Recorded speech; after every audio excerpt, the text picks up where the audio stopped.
পারিশ্রমিকের বনিবনার জন্যই কাশেম মালার প্রেম সিনেমাতে আমরা ইলিয়াস কাঞ্চনকে পেলাম না, বা আমরা কোনো কারণে তাকে আসলে যুক্ত করতে পারলাম না। এবং ওই ছবির পর থেকেই মান্নার আসলে একটা জয় জয়কার শুরু হলো। মান্না ওই ছবিতে কাজ করলো। তো এই ছবির সংশ্লিষ্ট একজন লোকের একটা রিসেন্টলি একটা ইন্টারভিউ ভাইরাল হয়েছে, আমি বিভিন্ন জায়গায় দেখলাম। তো আজকে আমরা কাশেম মালার প্রেম নিয়ে অনেক গল্প বলেছি। তো ইলিয়াস কাঞ্চন, আপনারা এরকমও গল্প শুনেছেন যে সে বাইরে ছিল, চম্পার তখন আসলে একটা রিস্ক নেওয়া দরকার ছিল, সেও বসে থাকতে পারছিল না। এসব নিয়ে তাদের ভিতরে ব্যক্তিগত ক্রন্দল শুরু, এসব নিয়ে আমরা নানা রকম কথা বলেছি। আজকে আরও নতুন একটা তথ্য কাশেম মালার প্রেম নিয়ে এবং একজন মান্নার উত্থান কিভাবে হলো।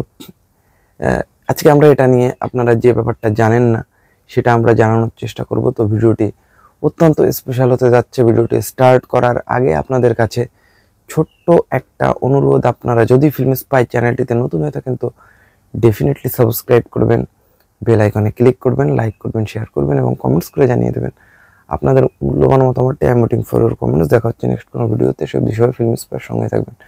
তো ইন 1991 বাংলাদেশে একটি সিনেমা আসলো, মোস্তফা আনোয়ার পরিচালিত। তো সিনেমার নাম কাশেম মালার প্রেম।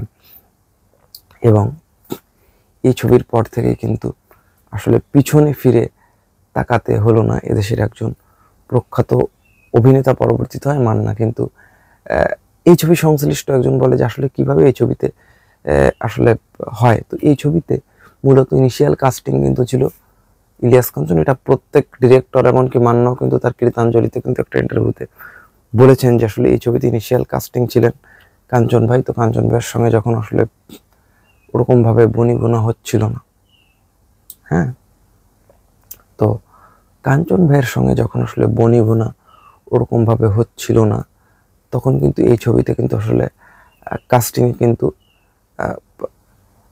তখনই কিন্তু মান্নাকে কিন্তু কাস্টিং করা হয়। তখন বললেন যে এই ছবি সংশ্লিষ্ট যে মান্না খুবই নিম্ন পারিশ্রমিকে মান্না এই ছবিতে কাস্ট হয়।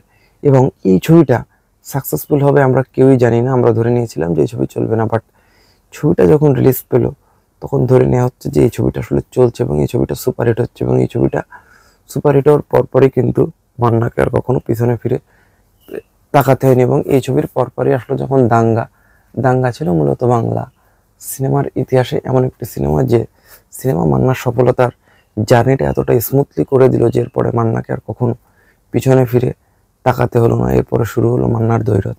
একের পর এক, কখনো তার ত্রাস, কখনো তার দেশদ্রোহী, কখনো তার রুটি, কখনো আন্দোলন, কখনো তার তেজি শান্ত কোনো মস্তান। এই ছবিগুলো ইন্ডাস্ট্রিতে তার ভিত্তিপ্রস্তর এমনভাবে করে দিল যে একজন মান্নাকে আসলে আর কখনো পিছনে ফিরে তাকাতে হলো না। তো ওই দিন যদি ইলিয়াস কাঞ্চনের সঙ্গে বনিবনাটা হয়ে যেত তাহলে কিন্তু একজন মান্নার উত্থান কিন্তু অনেক কঠিন ছিল। তো বেসিক্যালি বলা হয় যে, আমি ওই ইন্টারভিউটা দেখলাম যে আসলে ইলিয়াস কাঞ্চনের সঙ্গে বনিবনা হয় না, না হওয়ার জন্য কিন্তু বেসিক্যালি মান্নার লাকটা,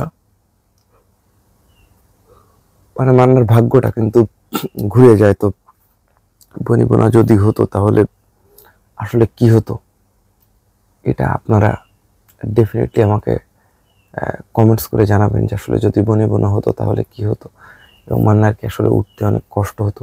তো বিভিন্ন সময় কিন্তু বিভিন্ন রকম নিউজ কিন্তু চলে আসে। তো সেটা নিয়ে ছিল ভিডিওটি ভালো লাগলে লাইক, কমেন্ট, শেয়ার জানিয়ে দেবেন আপনাদের মূল্যবান মতামতটি। দেখা হচ্ছে নেক্সট কোনো ভিডিওতে। সে অবধি সবাই ফিল্ম স্পায়ার সঙ্গেই থাকবেন।